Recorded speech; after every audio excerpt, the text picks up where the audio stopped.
FANFARE, and I have a friend sitting here, Mr. Danny Overholt, and he is an amazing man of God. He just got back from the Ukraine. I've known Danny for many years through Miss Pat Hookie, all the promotions that she's done. We've sang together for a long time. His wife was over there doing some work on the computer, so we started talking and preaching to each other, and we ended up here. The goodness of God. Rejoicing and praising the Lord. Yes. But I wanted to do an interview with him. Would you tell these folks just where you've been and what you've been up to? Well, I'm part of Rescue One. It's a ministry that basically, just to put it simply, I chase storms.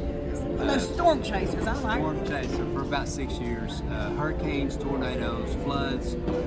Just go and try to help people restore, put things back together. I'm a chaplain, so actually I want to minister to the spiritual needs too, and that way it gives an opportunity to do that.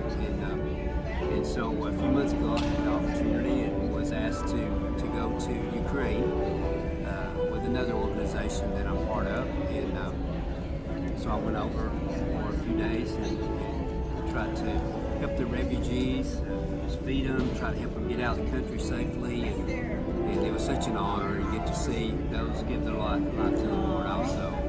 But it had to be a little scary. I think about going into another, especially Ukraine right now. I would be so afraid. I want to go to Israel, but I'm afraid to.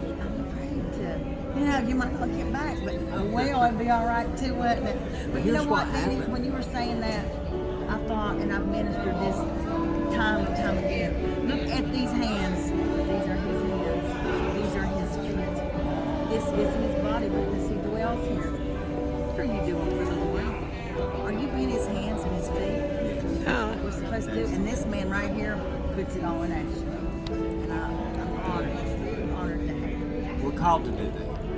We're called to be the hands and feet of Jesus and the mouthpiece of Jesus, because he speaks, and he can speak loud and clear, or he can speak in a still small voice, but a lot of us, no matter how he speaks, listen. So those of us with a heart for the Lord needs to listen with intently with our heart and be intentional about his word. And you were talking about being afraid, and I had a little fear, and but as I took step by step for the Lord toward this last venture, when I got to New York City and began to get on the other plane to fly overseas, all of a sudden all the fear left.